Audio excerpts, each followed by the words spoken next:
Commander Tejo stood on the bridge of his ship looking at the star charts on the main screen. The reports from the Outer Rim territories were strange and worrying. 3 Veltharian scout ships had gone missing near a small blue planet in what the locals called the Sol system. These were not ordinary ships. They were advanced vessels with the best technology the Veltharian Empire could build. The Galactic Council had chosen Tai-Ho to lead this mission because he was careful and smart. He had solved many mysteries before, but this one felt different. The missing ships had been on routine patrol, checking for new resources and possible trading partners. They should have returned weeks ago. Tai-Ho's fleet consisted of 5 ships. Each one carried advanced sensors and weapons. His crew was made up of experienced officers from different species across the galaxy. They all knew this mission was important. The Council rarely sent investigation teams unless something serious was happening. As they traveled through hyperspace toward the Sol system, Tai-Ho read the reports again. The Veltharian ships had sent their last message from the edge of the system. They reported finding a planet with water and green land. The message said they were moving closer to make contact with any life forms on the surface. After that, there was only silence. The journey took 3 days. When they finally arrived at the edge of the Sol system, Tai-Ho ordered his sensors operator, Lieutenant Hei-Wan, to begin scanning. What they found made everyone on the bridge go quiet. The sensors showed pieces of destroyed ships floating in space around the 3rd planet from the star. These were not just Veltharian ships. Hei-Wan counted wreckage from at least 12 different species. Some of the metal pieces were from ships that were hundreds of years old. Others looked like they had been destroyed recently. "Sir, these readings don't make sense," Hei-Wan said, her voice shaking slightly. "The weapons damage patterns are unlike anything in our databases. Whatever destroyed these ships used technology we have never seen before." Tai-Ho walked closer to the sensor station. The screen showed detailed images of the wreckage. The ships had not been blown apart by normal weapons. Instead, they looked like they had been cut into perfect pieces, as if something had sliced through the strongest metals like they were soft clay. "Are there any survivors?" Tai-Ho asked. "No life signs detected in any of the wreckage, sir," replied Dr. Yun-Su, the medical officer. "But the destruction pattern suggests the attacks happened very quickly. The crews would not have had time to escape." Tai-Ho felt a cold feeling in his stomach. He had seen many battlefields in his career, but this was different. The wreckage formed a perfect ring around the blue planet, like a warning to anyone who might come too close. "What about the planet itself?" he asked. "Are there any life signs down there?" Ensign Kyung-min, who operated the long-range scanners, looked up from his station. "Sir, the planet is full of life. The scanners show millions of intelligent beings living on the surface. They have cities, technology, and what appears to be a global communication network. Are they picking up our presence here?" Tai-Ho wanted to know if the planet's inhabitants knew they were being watched. "Unknown, sir. Their technology seems different from ours. Our scanners can see their cities and machines, but we cannot understand how their systems work." Tai-Ho made a decision that he would later regret. "Take us closer, but keep our distance from the wreckage field. I want to get better readings on this planet and its people." As his fleet moved deeper into the system, the sensors began picking up strange energy readings from the planet's surface. The blue world was not just inhabited by intelligent life.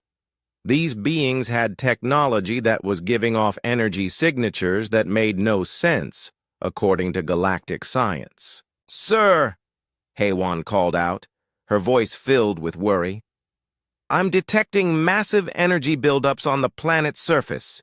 They appear to be targeting us." Before Tae-ho could respond, warning alarms began ringing throughout the ship. The tactical officer, Major Dong-hyun, shouted from his station, "Multiple weapon locks detected. They're targeting all our ships simultaneously." "Impossible," Tae-ho said. "We're still light minutes away from the planet. No known weapons can reach this distance with targeting accuracy." But even as he spoke, the main screen showed red targeting beams reaching out from the planet's surface. These beams moved faster than light itself, something that should have been impossible. Each beam locked onto one of Tae-ho's ships with perfect precision. "Evasive maneuvers," Tae-ho ordered. "All ships, scatter pattern delta." His fleet began moving in different directions, using every trick they knew to avoid being targeted. But the red beams followed them perfectly, as if distance and movement meant nothing to whoever was controlling them. "Sir, incoming transmission from the planet," the communications officer announced. "Put it on screen," Tae-ho said. The main screen changed to show a human face. The being looked similar to several species in the galaxy, but there was something in its eyes that made Tae-ho feel uncomfortable. The human appeared calm, almost bored. "This is Admiral Kiwoo of Earth's Planetary Defense Force," the human said in perfect galactic standard language. "You are trespassing in restricted space. You have 10 seconds to leave this system, or you will be destroyed like all the others who ignored our warnings." "Wait," Tae-ho said quickly. "We are representatives of the Galactic Council. We came here to investigate missing ships. We mean no harm." The human's expression did not change. 9 seconds. "We're leaving," Tae-ho shouted to his crew. "Emergency jump! All ships, get us out of here now!" The hyperspace engines powered up faster than they ever had before. Just as the countdown reached 0, Tae-ho's fleet disappeared into hyperspace. Behind them, the space where they had been was filled with some kind of energy that made reality itself bend and twist. During the jump back to Council space, Tae-ho sat in his captain's chair, thinking about what they had discovered. The beings on that blue planet had technology that was far beyond anything in the galaxy. They had been destroying ships for what appeared to be many years, creating a graveyard in space around their world. But what worried him most was how calm the human had seemed. Admiral Kiwoo had not been angry or afraid. He had delivered his warning like someone who was simply doing a routine job. This suggested that destroying advanced starships was normal and easy for these humans. When they arrived back at Council headquarters, Tae-ho immediately called for an emergency meeting. As he prepared his report, he realized that the galaxy had a serious problem. Somewhere in the outer rim, there was a species with technology that could destroy any ship that came near them. They had been doing this for decades, maybe centuries, and no one in the council had known about it. The humans had turned their entire solar system into a forbidden zone, and they had the power to enforce that ban against anyone who challenged them. Tae-ho knew that his report would change everything for the Galactic Council. The question now was what they would do about these mysterious and dangerous humans who called themselves the Guardians of Earth. Captain So-min had always been curious about new species and planets. When she heard about Commander Tae-ho's report at the council meeting, she knew she had to see this mysterious Earth for herself. Her research vessel, the Cosmic Dawn, was equipped with the most advanced communication systems in the galaxy. If anyone could make peaceful contact with these humans, it would be her. Against direct orders from the council, So-min took her ship and a small crew back to the Sol system. She believed that Tae-ho's team had simply approached the situation wrong. Maybe the humans were just protecting themselves from what they saw as invaders. If she could show them that the galaxy wanted to be friends, perhaps they would be willing to talk. "Captain, are you sure about this?" asked her first officer, Lieutenant Commander Jae-sung. "The Council specifically ordered all ships to stay away from that system." So-min looked at the star charts showing their destination. "The Council is afraid, Jae-sung. Fear makes people do stupid things. These humans obviously have advanced technology, but that doesn't mean they want to hurt everyone. Maybe they just want to be left alone." Dr. Young-sik, the ship's communications expert, was working on preparing a peaceful first contact message. "I've studied the transmission that Admiral Kai-woo sent to Commander Taeho's fleet. The humans speak perfect galactic standard, which means they've been listening to our communications for a long time. They understand our languages, and probably our customs too." "That's good," So-min said. "It means they know we're intelligent beings, not just mindless attackers. When we get there, we'll broadcast on all peaceful contact frequencies. We'll show them our scientific mission profiles and prove that we're explorers, not conquerors." The Cosmic Dawn was a beautiful ship, built for exploration rather than war. It had no heavy weapons, only defensive shields and communication equipment.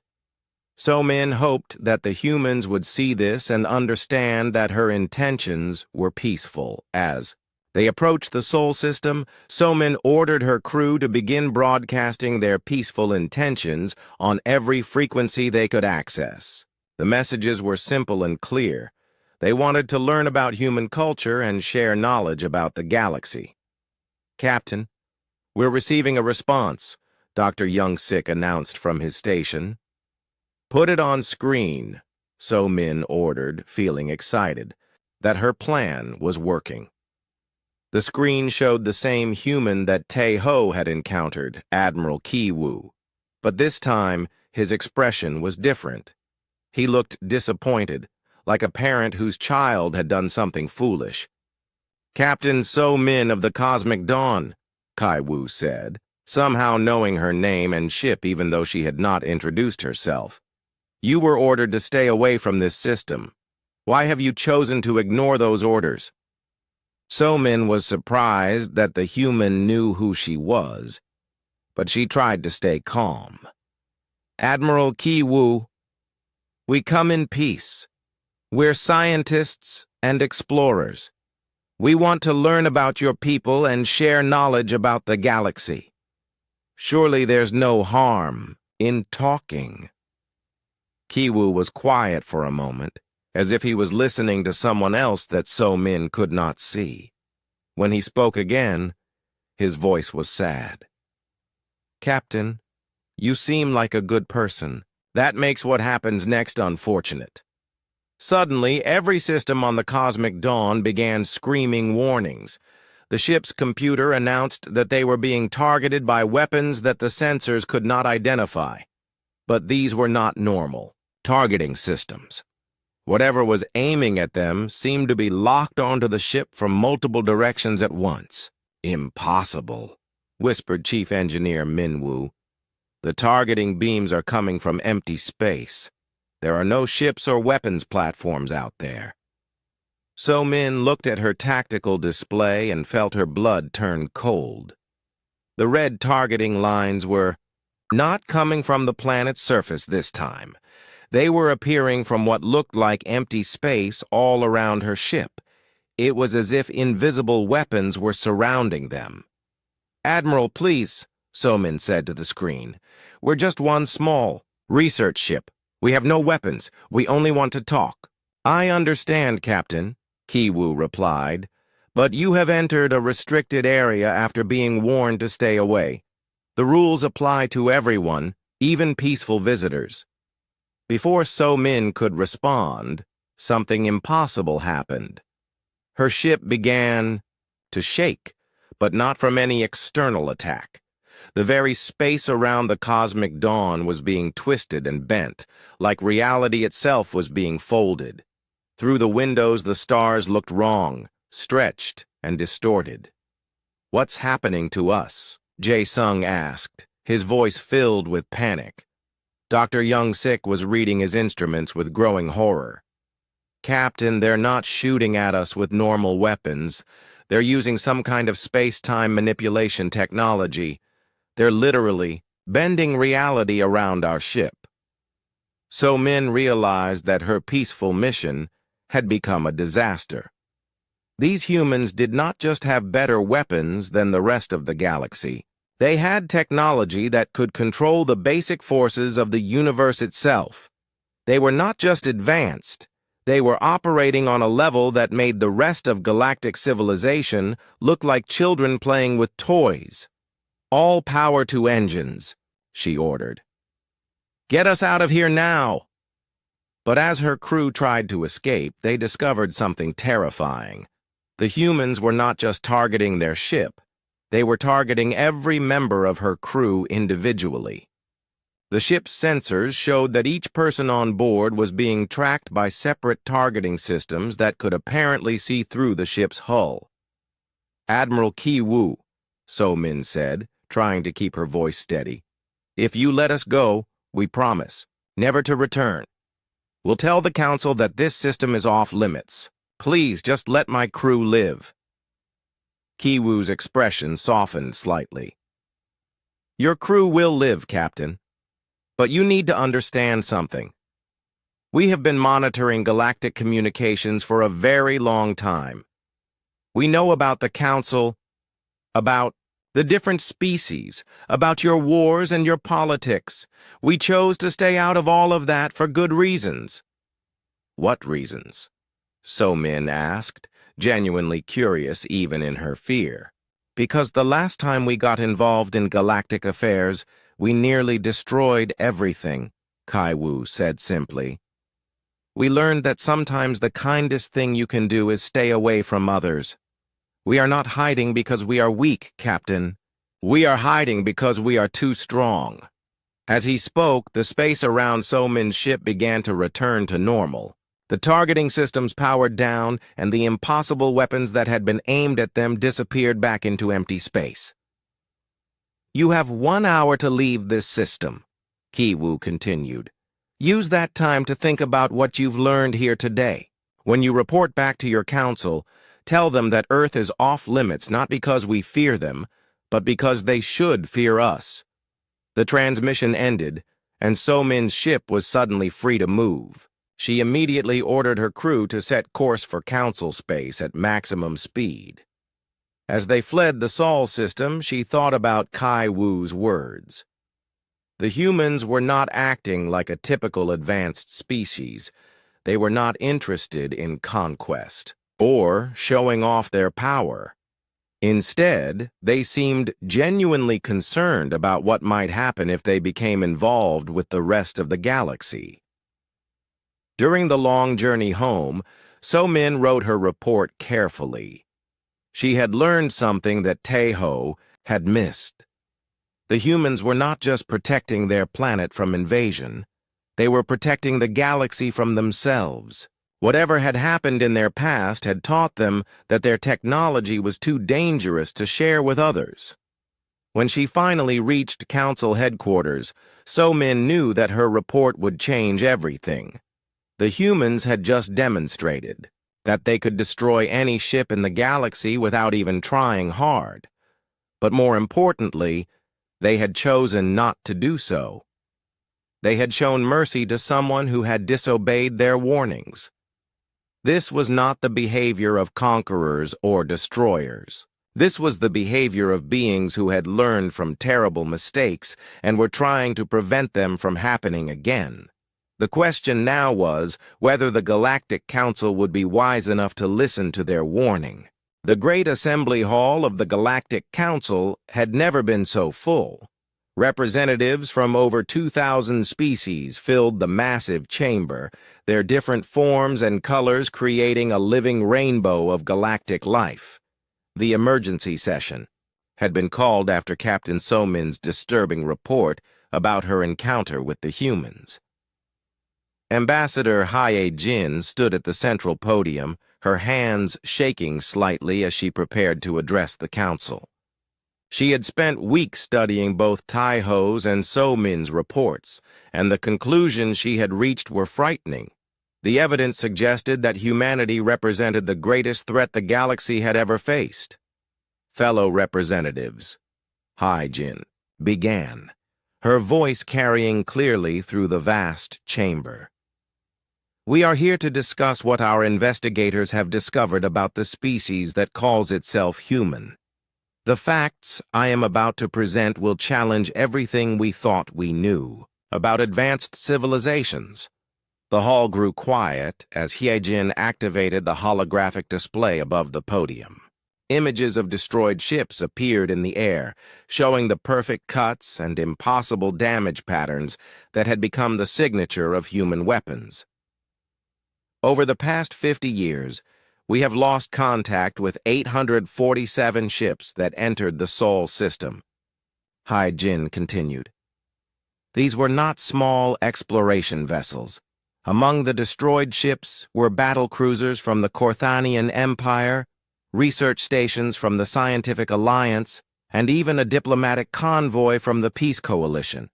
A wave of shocked murmurs rippled through the assembly. The species she had mentioned were among the most powerful in the galaxy. Their ships were equipped with the best defensive technology available.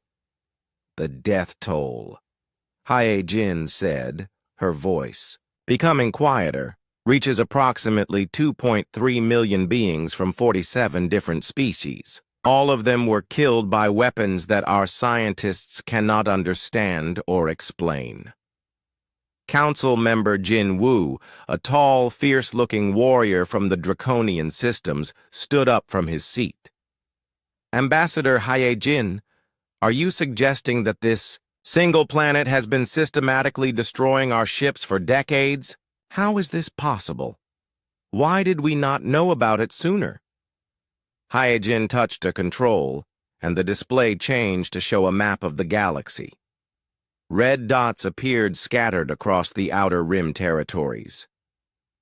The attacks happened far from our core worlds, in areas where ship disappearances could be explained by pirates, equipment failure, or natural disasters. It appears the humans deliberately chose targets that would not immediately alert the Council to their activities.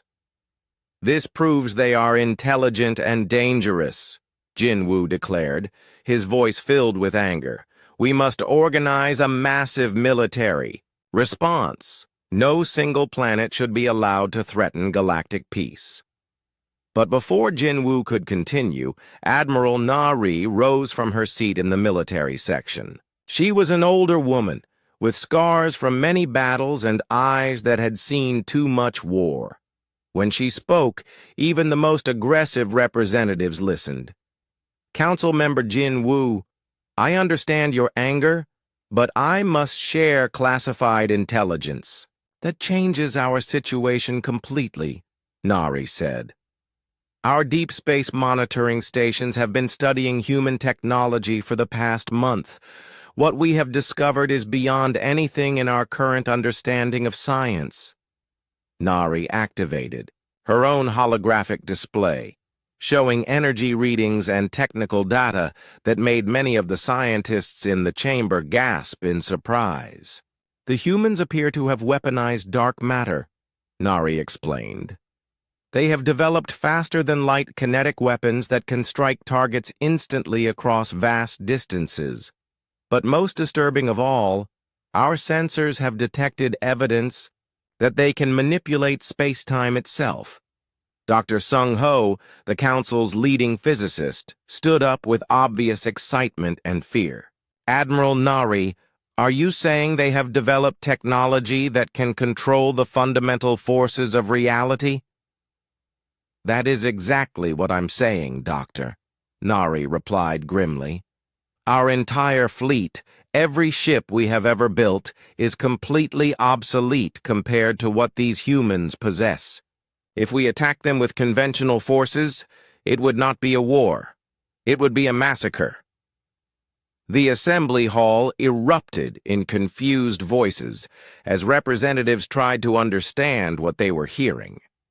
Some called for immediate evacuation of the Outer Rim territories.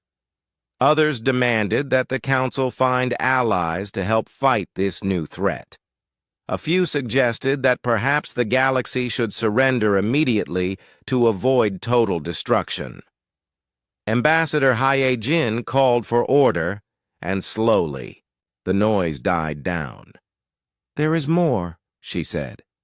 "Analysis of the human communication suggests they are not interested in conquest or expansion. Every message they have sent has been a simple warning to stay away. They have never demanded tribute, territory, or submission from any species." "Then what do they want?" asked Counselor Myung-jun from the Peaceful Worlds Federation. "They want to be left alone," Hyejin answered. "But here is what troubles me most. Captain So-min reported that Admiral Kai-woo seemed sad when he had to threaten her ship. He called the situation unfortunate and spoke as if he regretted having to demonstrate their power." Elder Dai-wan, the oldest member of the council, slowly stood up. He was nearly 300 years old and had witnessed the rise and fall of many civilizations. When he spoke, his ancient voice carried the weight of centuries of experience. "I have heard similar stories before," Elder Dae-won said. "Long ago, when I was young, my grandfather told me tales of a species that voluntarily withdrew from galactic society because their technology had become too dangerous. The stories were considered myths, but perhaps they were actually historical records." "What kind of stories?" Hyejin asked. "Stories about beings who could reshape matter with their thoughts, who could travel between stars without ships, who could make whole solar systems disappear if they chose to," Elder Dae-won replied. "The tales said these beings realized they had become so powerful that their very existence threatened all other life in the galaxy." The hall fell completely silent as everyone tried to understand what this might mean. If Elder Dae-won's stories were true, then humanity might not be a new threat at all. They might be an ancient power that had chosen to hide themselves away for the safety of everyone else. "So what do we do?" asked Representative Ji-ho from the Trading Guild. "If they are as powerful as you suggest, we cannot fight them.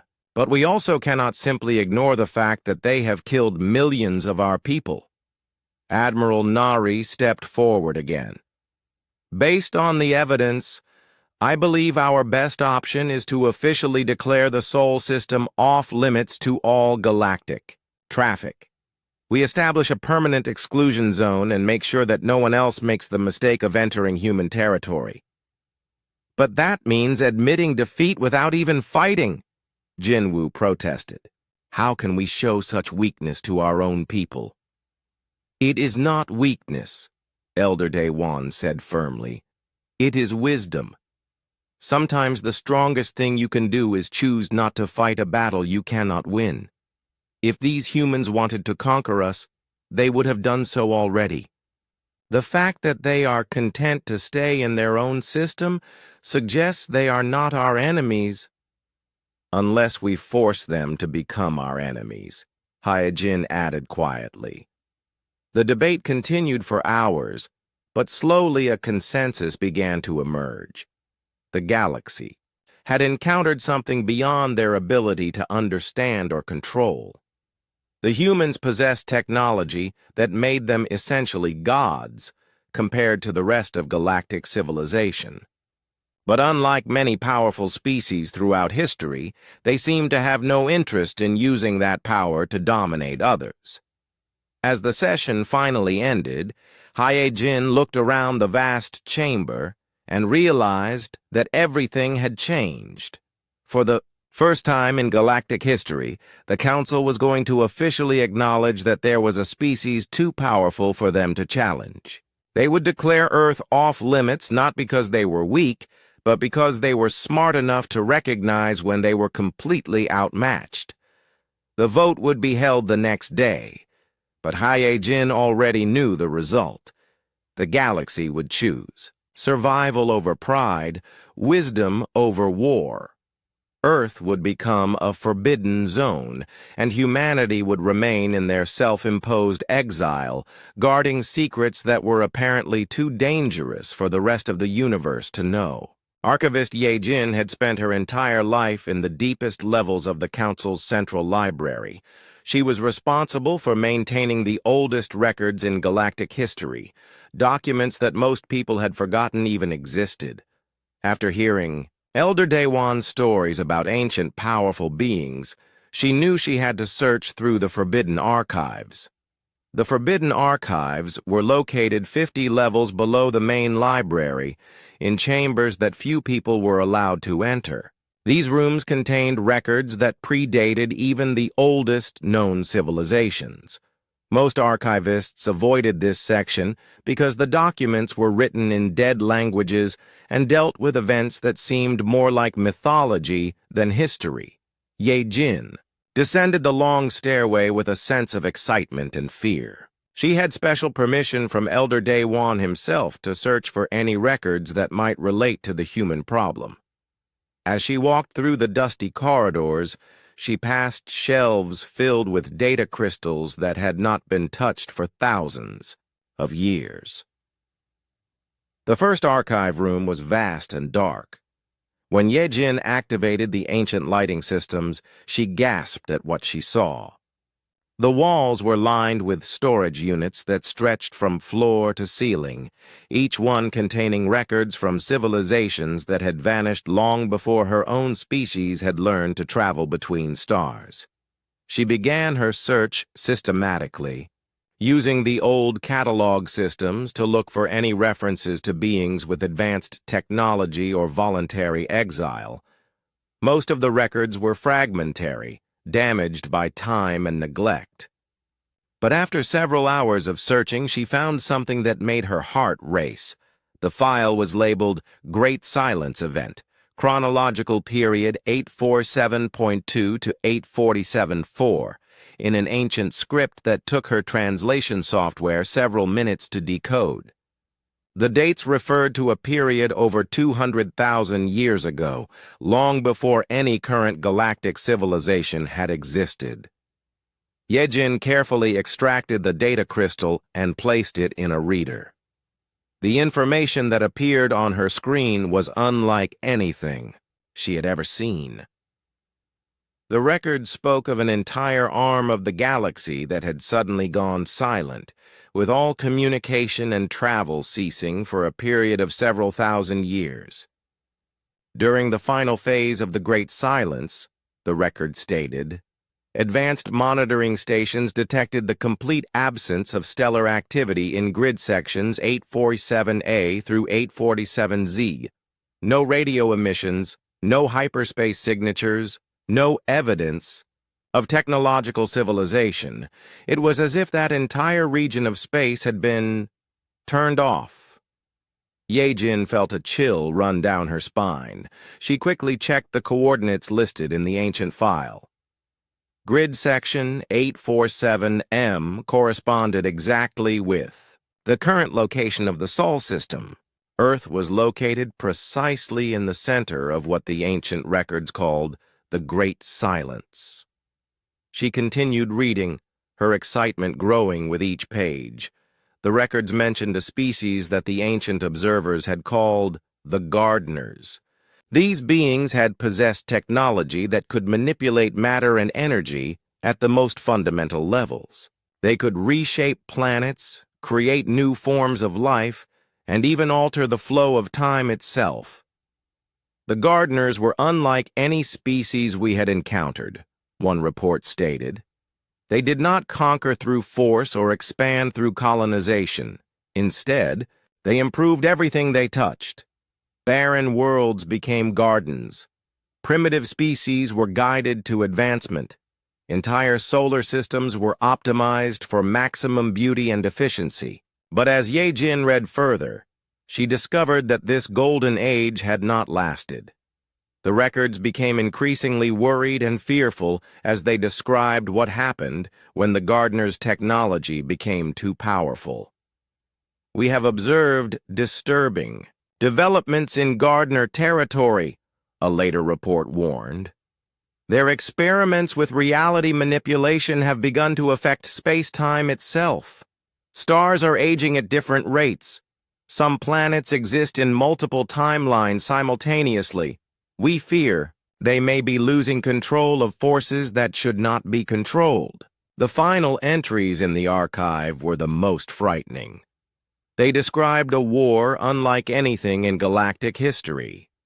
The Gardeners had apparently split into two factions, one that wanted to continue their experiments, and another that believed they had gone too far. "The war has begun," the last complete report stated.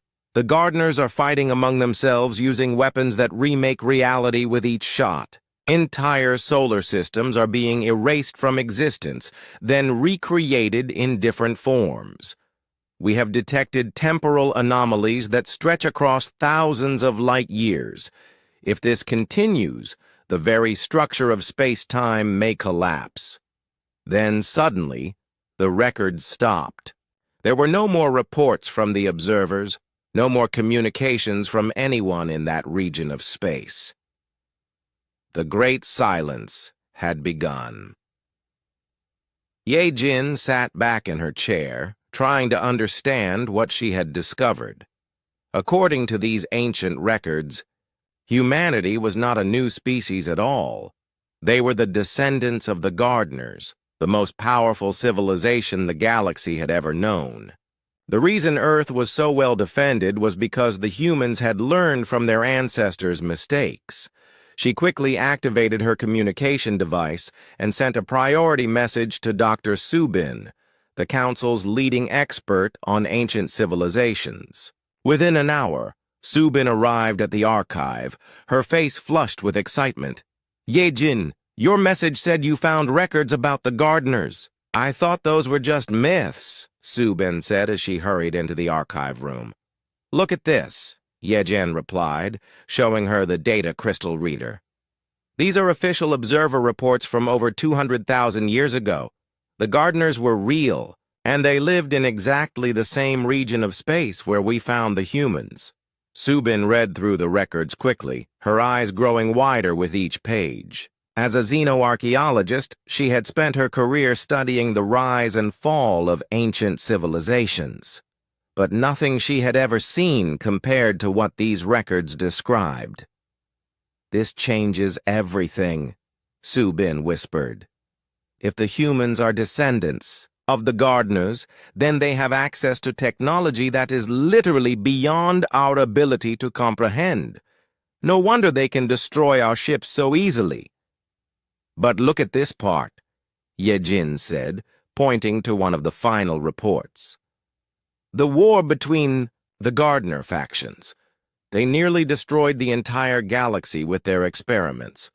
What if the humans remember that? What if they're staying isolated because they're afraid of repeating their ancestors' mistakes?" Subin was quiet for a long moment, thinking about the implications. "You're suggesting that the humans are not hiding because they're afraid of us, but because they're afraid of themselves?" "Exactly," Ye Jin replied. "They have the power to remake the galaxy, but they've chosen not to use it. They're protecting everyone else from their own capabilities." The two women continued studying the records late into the night. They found references to Gardener technology that could control black holes, create artificial wormholes, and even reverse the flow of time in localized areas. The descriptions matched perfectly with the impossible weapons that the humans had demonstrated against Tai-Ho's and So-Min's ships.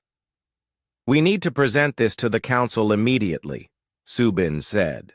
"If I'm right about what these records mean, then the humans are not just another advanced species. They are the inheritors of the most dangerous technology in galactic history.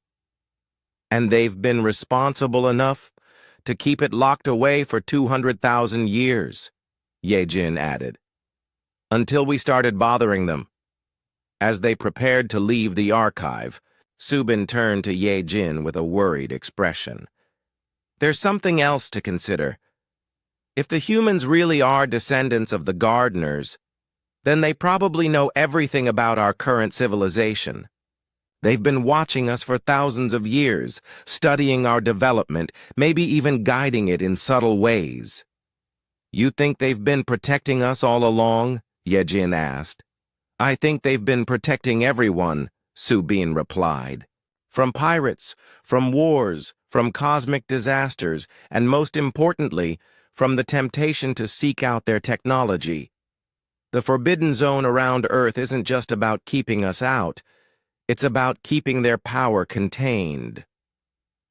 As they climbed the long stairway back to the main library, both women realized that their discovery had revealed the true nature of humanity's isolation. The humans were not hiding from the galaxy because they were weak or afraid. They were hiding because they were the guardians of knowledge and power that could either save or destroy everything that existed. The question now was whether the Galactic Council would be wise enough to understand this truth and leave the sleeping giants alone, or whether fear and curiosity would drive them to make a mistake that could awaken forces that had been dormant for 200,000 years. Captain Moon-Ho had always been known for his ability to get close to targets without being detected. His ship, the Shadow Walker, was equipped with the most advanced stealth technology the Galactic Council could produce. When the Council decided they needed more information about human capabilities, they chose Moon-Ho to lead a secret observation mission. The plan was simple. Use the Shadow Walker's cloaking systems to hide at the edge of the Sol system and observe human activities from a safe distance. The Council wanted to know more about daily life on Earth and whether the humans had any weaknesses that could be exploited if negotiations failed. Moon-Ho's crew was small but experienced. His science officer, Dr. Yu Jung, specialized in analyzing alien technology. His tactical officer, Commander Da-Yun, was an expert at understanding military capabilities. Together, they represented the best intelligence-gathering team the Council could assemble. The journey to the Sol system took 5 days. During that time, Moon-Ho reviewed everything that was known about human technology. The reports from Tai-Ho and So-Min suggested that the humans could see and target ships from impossible distances, but no one knew how their detection systems actually worked. Remember, Moon-Ho told his crew as they approached their destination, we are here to observe only.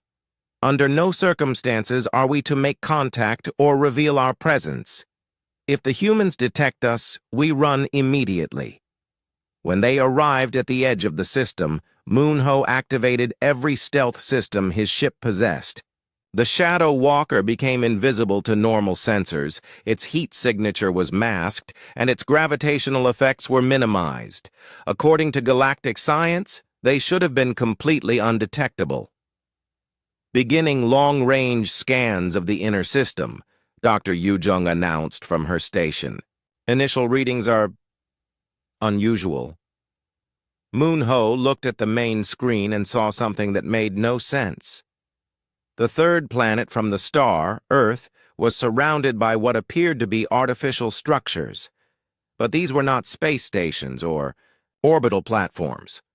They looked like geometric patterns made of pure energy floating in space around the planet. What am I looking at? Moon-Ho asked. Sir, those appear to be some kind of defensive grid, Commander Da-Un replied, studying her. Tactical readings.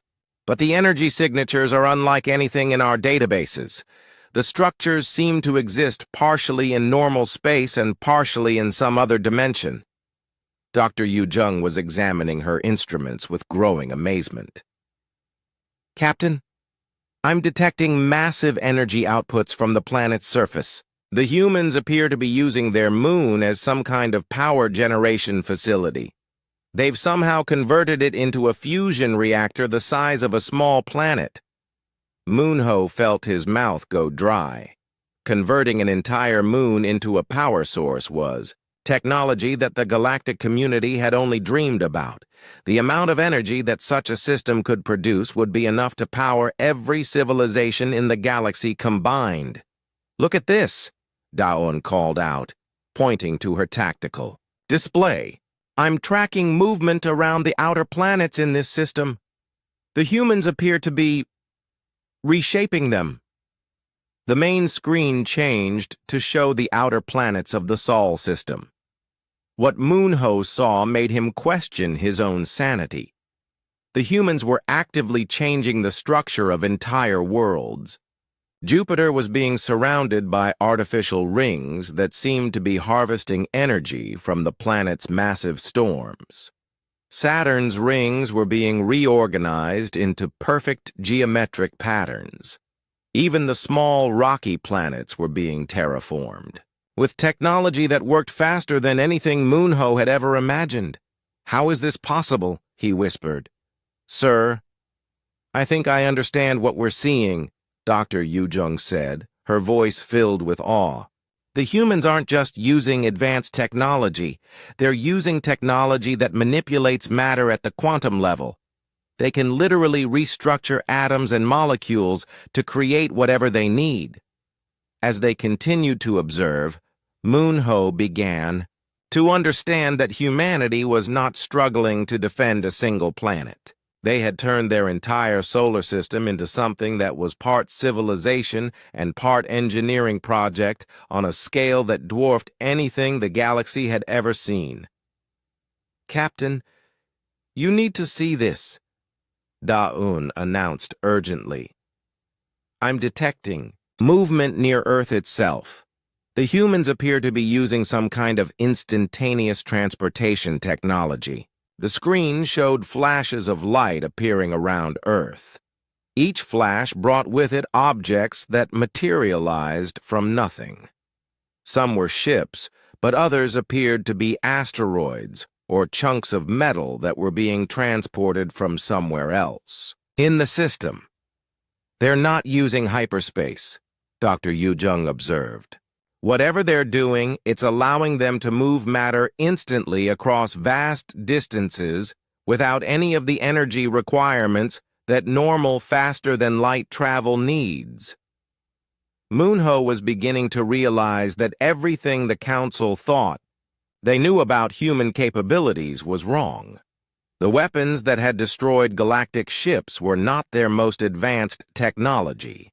They were probably the simplest tools the humans possessed, used only because anything more powerful would have been like using a nuclear weapon to swat a fly. "Sir, incoming transmission," the communications officer announced. "Impossible," Moonho said. "We're completely cloaked. There's no way they can detect us." But even as he spoke, the main screen activated to show a human face. This was not Admiral Kiwu, but a younger man with calm eyes and a slight smile. When he spoke, his voice was friendly but firm. "Captain Moonho of the Shadow Walker, this is Director Boram of Earth's Observation Department. We've been watching your ship since you entered our system 47 minutes ago." Moonho felt his blood turn cold. The best stealth technology in the galaxy had been completely useless against human detection systems. They had been watching him from the moment he arrived. "How did you find us?" Moonho asked, abandoning any pretense that his mission was secret. "Your cloaking technology works by bending light and masking energy signatures," Boram explained patiently. "But you cannot hide the gravitational effects of your ship's mass. We have sensors that can detect changes in space-time itself. To us, you were as visible as if you had been broadcasting your location on all frequencies." Da Yun was studying her instruments with growing horror. Captain, he's right. Their scanning technology isn't looking for ships. They're monitoring the shape of space itself. Any object with mass creates detectable distortions. This is educational, Boram continued. But you are still trespassing in restricted space. You have two options. Leave immediately, or I will have to demonstrate why our warnings should be taken seriously. We're leaving, Moonho said quickly. But can you tell me something first? Why do you hide all of this? Your technology could solve every problem the galaxy faces. You could end hunger, prevent wars, cure diseases. Why do you keep it to yourselves? Boram's expression became sad. Captain, our ancestors asked the same question. They decided to share their technology with the galaxy. Do you know what happened? No, Moonho replied. War, Boram said simply. Every species wanted the technology for themselves. They fought over it, stole it, tried to improve it without understanding the dangers. In the end, our ancestors had to choose between watching the galaxy destroy itself or withdrawing from galactic civilization entirely. But surely things are different now, Moonho protested. The galactic community is more mature, more peaceful. Boram smiled sadly. Captain, in the past month, your council has sent us 5 ships, including yours. 3 were military vessels, with orders to study our defenses. 1 carried weapons designed to penetrate our shields. You are the first to come here only to observe, and even you were sent to look for weaknesses to exploit. Moonho realized that Boram was right. Even this supposedly peaceful observation mission had been designed to gather intelligence for possible future attacks. The humans had been watching the galaxy long enough to understand exactly how most species would react to their technology. We protect you by staying hidden, Boram continued. Not just from our technology, but from the wars that would start if everyone knew what we possessed. The galaxy is safer with us as a mystery than it would be with us as neighbors. As Moonho's ship departed the Sol system, he thought about what he had witnessed. The humans had not just hidden themselves away from the galaxy. They had created a paradise in their own system, using technology that was so advanced it seemed like magic. But instead of using that power to conquer or rule, they had chosen isolation and responsibility. His report to the council would be both amazing and terrifying. Humanity possessed the ability to reshape reality itself, but they were also wise enough to understand that such power should never be shared carelessly. The question was whether the galaxy would be smart enough to leave them alone, or whether fear and greed would drive someone to make the mistake of trying to take what the humans possessed by force. Elder Sang-Ho was in his private chambers when the communication request came through. At over 300 years old, he was the longest-serving member of the Galactic Council and had seen more history than any living being. When his aide told him that someone from Earth wanted to speak with him personally, he almost thought it was a joke. Sir, the transmission is coming through secured council channels, his aide, Secretary Jiwoo, explained nervously. Somehow they have access to our most protected communication systems. The signal is stronger and clearer than anything we've ever received. Sang-Ho made his way slowly to his private communication chamber. His ancient bones ached with each step, but his mind was still sharp. If the humans wanted to talk to him, specifically there had to be an important reason. Perhaps they had finally decided to make formal contact with the galactic government. When he activated the communication system, the screen showed a human who appeared to be middle-aged by their species standards. The man was sitting in what looked like a simple office, with books and papers visible on shelves behind him. He could have been any bureaucrat in any government building across the galaxy. Elder Sang-ho, the human said with a respectful bow. Thank you for accepting my communication request. I am Director Bo Ram of Earth's External Affairs Department. I understand that you are the senior member of the Galactic Council. I am, Sang-ho replied carefully.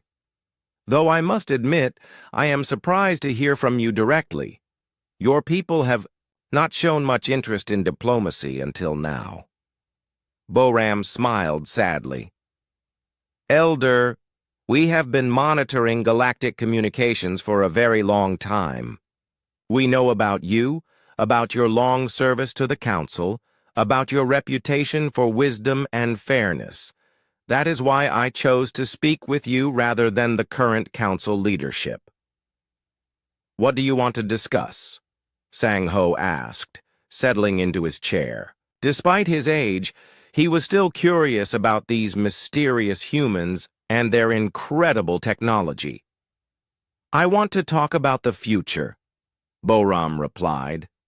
Your council has been sending ships into our territory for several months now.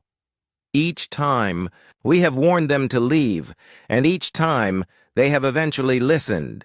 But the reports they are bringing back to your government are causing fear and confusion among your people. Sang-ho nodded. That is true. Many of my colleagues are frightened by what they have learned about your capabilities. Some want to flee to the far reaches of the galaxy. Others want to organize a massive military attack before you decide to expand beyond your current territory. And what do you want, Elder? Boram asked. The question caught Sang-ho off guard. I want to understand, he said honestly. I have lived long enough to see many powerful civilizations rise and fall, but I have never encountered anything like your people. Your technology is beyond our understanding, yet you show restraint that most species would consider weakness. Boram was quiet for a moment, as if deciding how much to reveal. When he spoke again, his voice carried the weight of ancient sadness.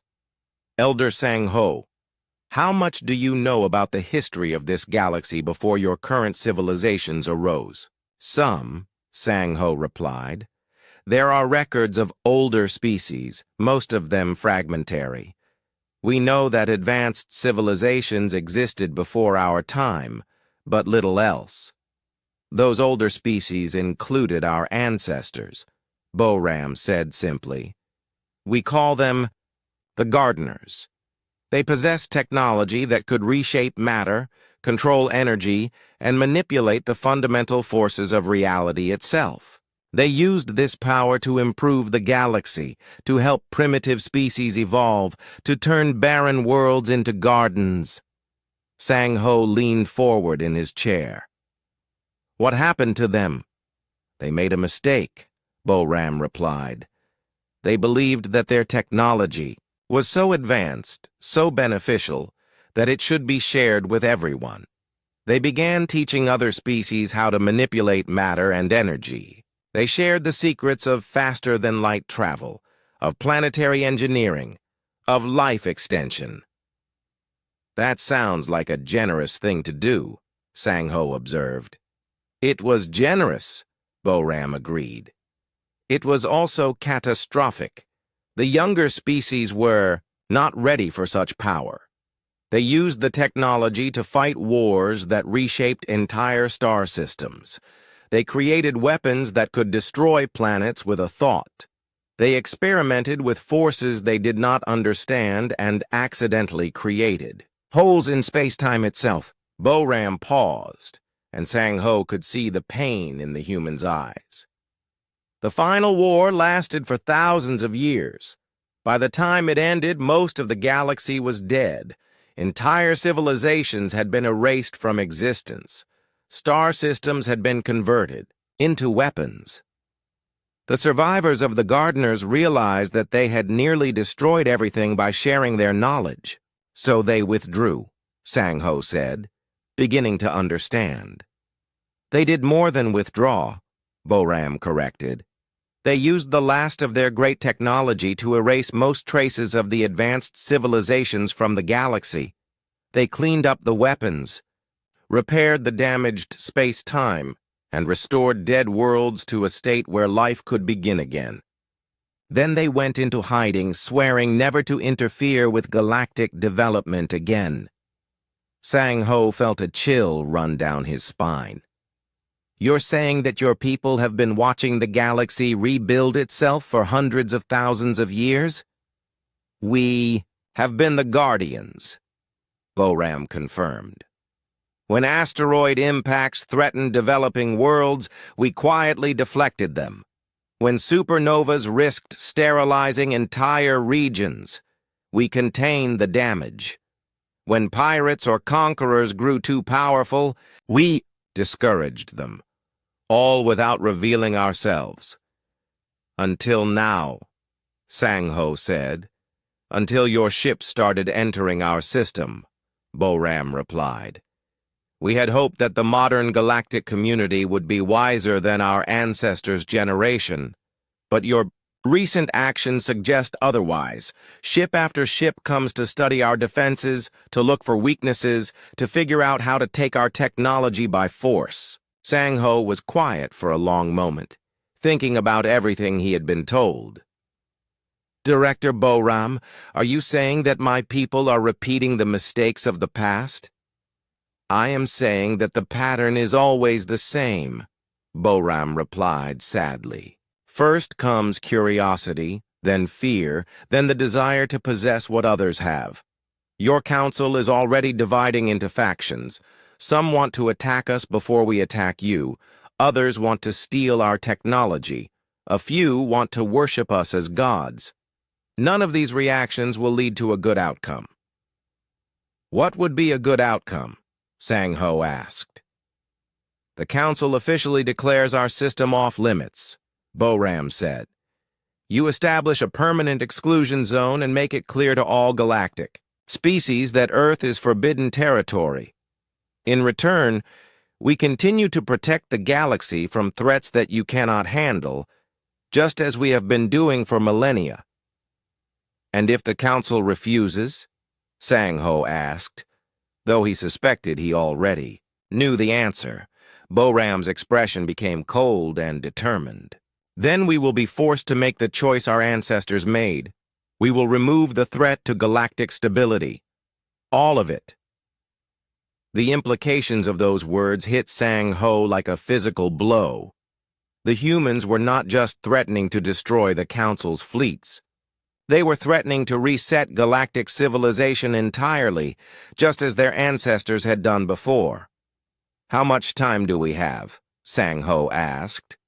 Your council has been debating this issue for weeks, Boram replied. We estimate that within days, someone will make the decision to launch a major military operation against us. When that happens, we will have no choice but to respond. I will do what I can to prevent that, Sang-Ho promised. I know you will, Elder, Boram said with genuine respect. That is why I chose to warn you first. You have spent your life trying to maintain peace in the galaxy. I hope you can do so one more time. The transmission ended, leaving Sang-Ho alone, in his chamber, with the weight of galactic history on his shoulders. He now understood that the mysterious humans were not just another advanced species. They were the inheritors of the most powerful technology in galactic history, and they had the will to use it if they felt threatened. But more importantly, they were offering the galaxy a choice. The Council could accept that some powers were too great to challenge and establish a peaceful coexistence based on mutual respect. Or they could repeat the mistakes of ancient civilizations and face the consequences of awakening forces that had been sleeping for hundreds of thousands of years. Sang-Ho knew that the next few days would determine the fate of every species in the galaxy. The question was whether he could convince his fellow council members to choose wisdom over pride, survival over conquest. If he failed, The current galactic civilization might join the long list of societies that had learned too late that some doors should never be opened. General Wu Jin had never been known for patience or diplomacy. As the supreme commander of the Council's combined military forces, he believed that most problems could be solved through the proper application of overwhelming firepower. When he learned about Elder Sang-Ho's private communication with the humans, his anger reached a boiling point. "This is exactly what they want," Wu Jin declared at the emergency military meeting he had called. "They want us to be afraid, to negotiate from a position of weakness. But we are the Galactic Council. We represent over 2,000 species and command the largest military force in known history." Around the war room table sat the military leaders from 50 different species. Admiral Seok Jin of the Battle Fleet, Commander Hyun Woo of Special Operations, and General Yoon Kyung of Planetary Defense all nodded in agreement. They had spent their careers building the most powerful military machine the galaxy had ever seen, and the idea of surrendering to a single planet was unthinkable. "Sir," Admiral Seok Jin said, "our intelligence suggests that the humans have advanced defensive capabilities, but they are still limited to one-star system. If we attack with sufficient force, we can overwhelm their defenses before they can respond effectively." Commander Hyun Woo activated a holographic display showing the proposed battle plan. "We have assembled Task Force Absolute, consisting of 50,000 ships from across the galaxy. This includes battle cruisers, planet killers, reality anchor ships, and temporal disruptors. No single planet could possibly stand against such overwhelming force." General Yoon Kyung pointed to various elements of the plan. "The attack will happen simultaneously from all directions. Our fastest ships will engage their defensive systems, while our heavy weapons platforms target their population centers. We estimate total victory within 6 hours." Wu Jin smiled with satisfaction. "The humans have been hiding behind fear and mystery for too long. Once we demonstrate that they can be defeated, their technology will become ours. Every species in the galaxy will benefit from what we capture." But not everyone in the room was convinced. Admiral Yu Jin, an older officer who had served in many difficult campaigns, raised her hand hesitantly. "General, what about the reports from our reconnaissance missions? Captain Moon Ho's intelligence suggests their technology is far more advanced than we previously thought." Moon Ho was intimidated by what he didn't understand, Wu Jin replied dismissively. "Yes, the humans have some interesting tricks with energy manipulation and matter transportation, but they're still bound by the same physical laws that govern everyone else. Superior numbers and coordinated tactics will overcome any technological advantage." The planning continued for hours as the military leaders refined their strategy. They would approach the Sol system from multiple vectors, using the most powerful weapons in the galactic arsenal. Reality anchor ships would prevent the humans from using any space-time manipulation technology. Temporal disruptors would stop them from accelerating their response times. Planet killers would threaten their homeworld directly, forcing them to surrender or face total destruction. 3 days later, Task Force Absolute assembled at the rally point just outside the Sol system. It was the largest military fleet in galactic history, representing the combined might of every major civilization.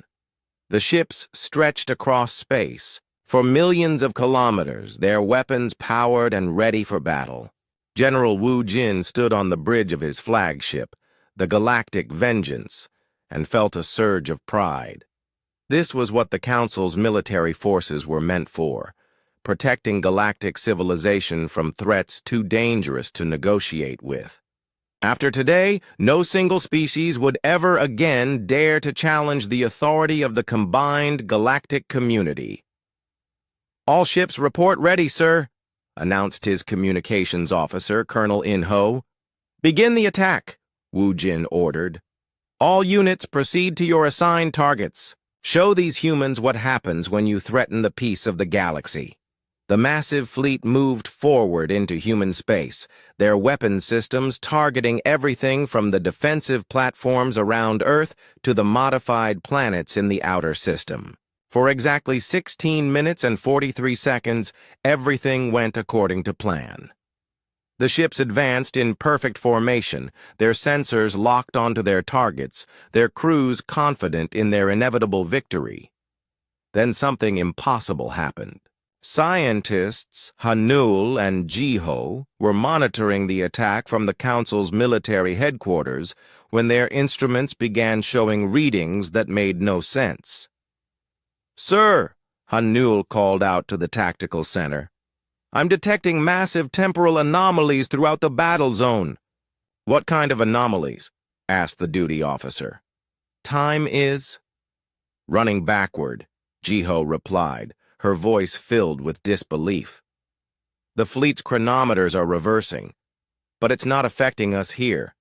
The temporal effects are localized to the space around Earth." On the main tactical display, the officers watched in horror as their mighty fleet began to fade from existence. Ship after ship simply vanished, not destroyed by weapons fire, but erased as if they had never been built.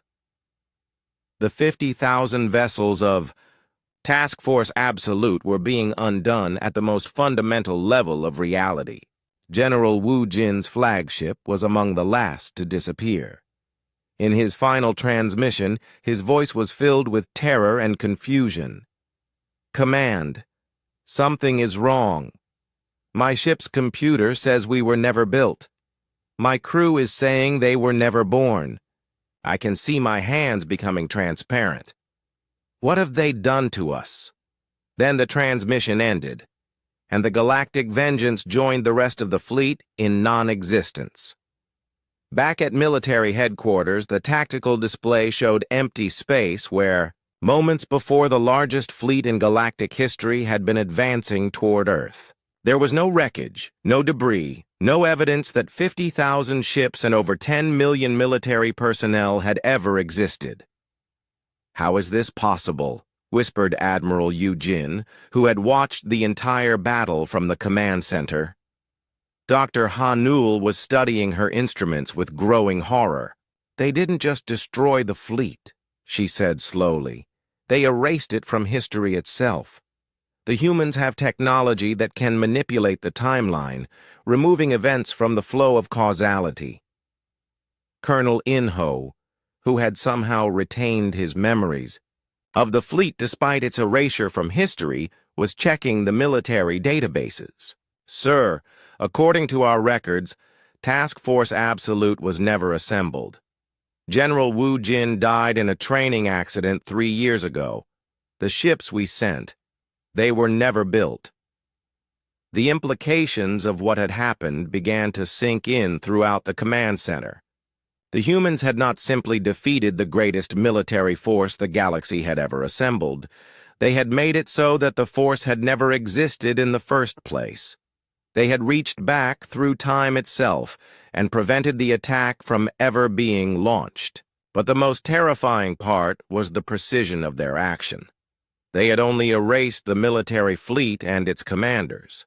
Everyone else retained their memories of what had happened, ensuring that the lesson would not be forgotten. The message was clear. Humanity could selectively edit reality itself, removing threats while leaving the rest of galactic civilization untouched. Dr. Jiho was the first to understand the full scope of what they had witnessed. "They're not just more advanced than us," she said quietly. "They're operating on a completely different level of existence.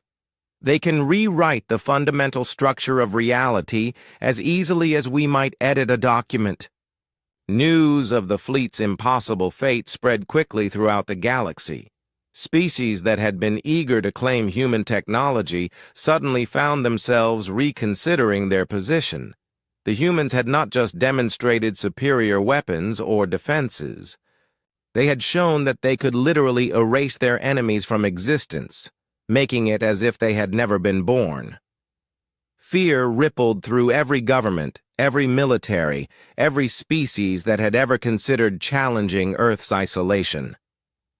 The humans possessed technology that made them effectively gods compared to the rest of galactic civilization. But unlike gods in mythology, they had shown restraint. They could have erased the entire Galactic Council just as easily as they had erased the attacking fleet. Instead, they had sent a message that no one could ignore or misunderstand. Earth was off limits, and any attempt to change that fact would result in consequences beyond imagination. The galaxy now had a choice to make. They could accept humanity's isolation and live in peace, or they could face the same fate as Task Force Absolute. For the first time in galactic history, an entire civilization had been forced to acknowledge that there were powers too great to challenge, technologies too dangerous to covet, and some doors that should never be opened. The age of thinking, that superior numbers could overcome any obstacle, had ended in exactly 17 minutes, leaving only the memory of what happened to those who learned that lesson too late. The Great Assembly of the Galactic Council had never seen such a unanimous vote. For the first time in the organization's history, every single representative from every member species agreed on the same course of action. The motion to establish a permanent exclusion zone around the Sol system passed without a single dissenting voice. Senator Yu Jin stood at the central podium, reading from the historic document that would reshape galactic law forever. Her voice carried clearly through the vast chamber as she announced the formal declaration that would be known throughout history as the Sol Prohibition Decree. By unanimous vote of this assembly, Yu Jin declared, the Sol system and all space within a radius of 50 light-years is hereby declared permanently off-limits to all galactic traffic. This exclusion zone is established in recognition of the sovereign rights of the human species and in acknowledgement of their demonstrated capabilities. The language of the decree had been carefully chosen to avoid any mention of defeat or surrender. Instead, it spoke of mutual respect, peaceful coexistence, and recognition of superior technology. But everyone in the chamber understood what the document really meant. The galaxy was formally acknowledging that there was a species too powerful for them to challenge. Elder Sang-Ho, despite his advanced age, had insisted on speaking at the ceremony. He stood slowly at his seat, his ancient voice carrying the weight of centuries of experience. We gather here today to make a choice that will define the future of our civilization, Sang-Ho said. We can choose wisdom over pride, survival over conquest, peace over the destruction that comes from awakening powers we cannot understand or control. As he spoke, holographic displays throughout the chamber showed images of the empty space where Task Force Absolute had once existed. The 50,000 ships and 10 million personnel who had been erased from history served as a permanent reminder of what happened to those who ignored humanity's warnings. The humans have offered us a gift, Sang-Ho continued. They have shown us restraint when they could have shown us destruction. They have chosen to protect us from our own curiosity rather than punish us for our ignorance. We must be worthy of that mercy. Dr. Ha-Nul and Dr. Ji-Ho had been tasked with implementing the technical aspects of the exclusion zone. Using the most advanced technology available to galactic civilization, they were creating quantum beacons that would mark the forbidden boundary around human space. These beacons would broadcast warnings in every known language and would be impossible to remove or disable. The beacons will last for millions of years, Dr. Ha-Nul explained to the assembly. They will warn future generations about the boundary that must not be crossed. Even if our current civilizations fall and new species rise to take our place, they will know that the Sol system is forbidden territory. But the exclusion zone was more than just a technological barrier. It was becoming a cultural and religious phenomenon that was spreading throughout the galaxy. On countless worlds, parents were already teaching their children about the sleeping giants who dwelt near the yellow star, beings so powerful that their very existence kept the peace through enforced isolation. Commander Min Ho, one of the few military officers who had survived the complete restructuring of the Galactic Armed Forces, stood in his private quarters looking out at the stars.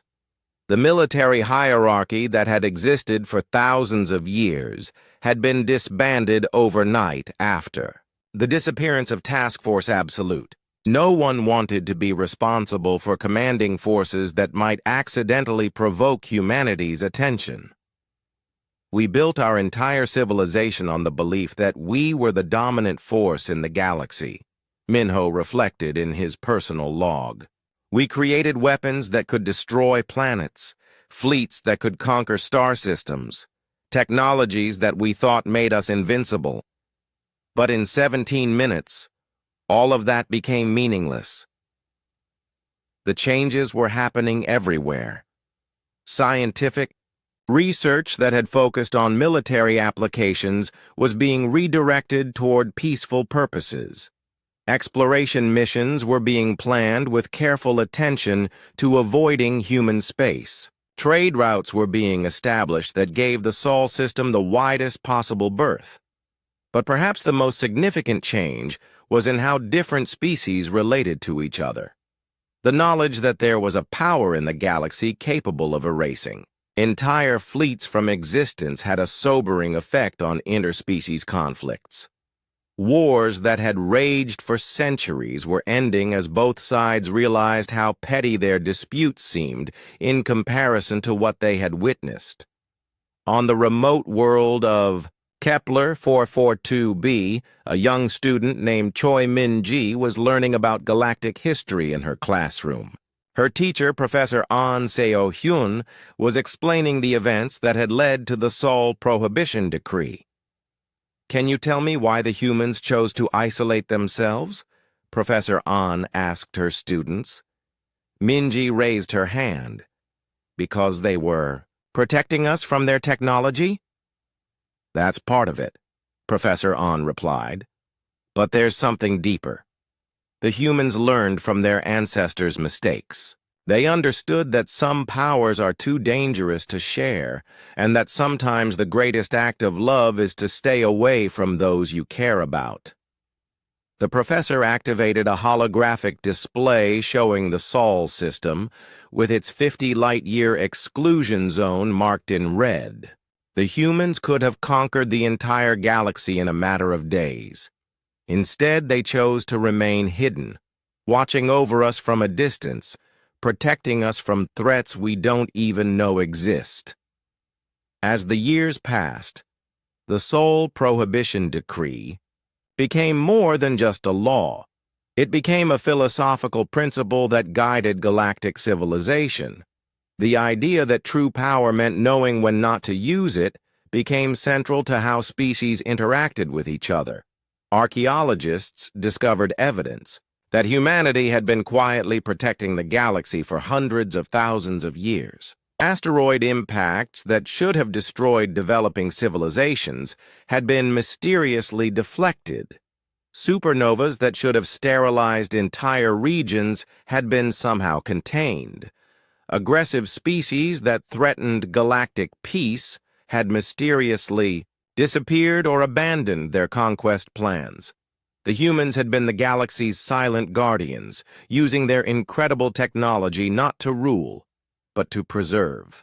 They had guided the development of countless species, always from the shadows, never revealing themselves until forced to do so by the Council's repeated intrusions into their space.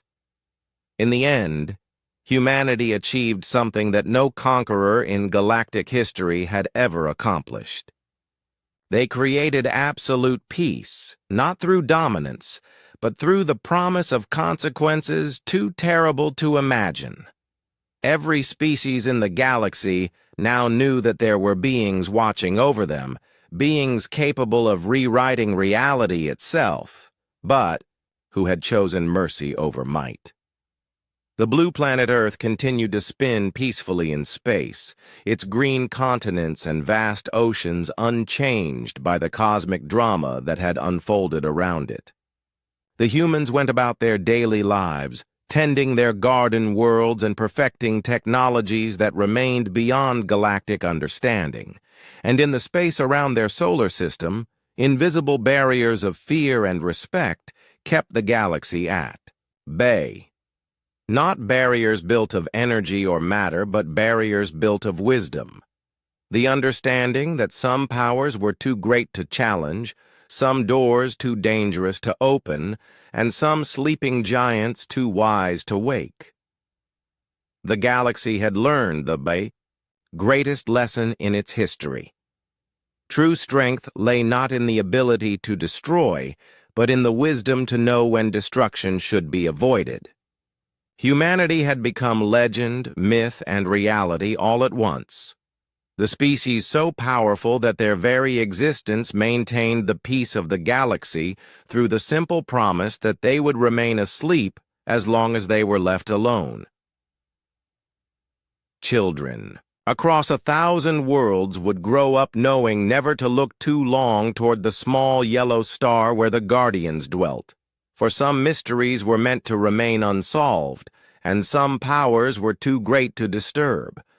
Earth would remain off-limits, forever, protected not by weapons or walls, but by the galaxy's collective understanding that wisdom sometimes meant knowing when to stay away.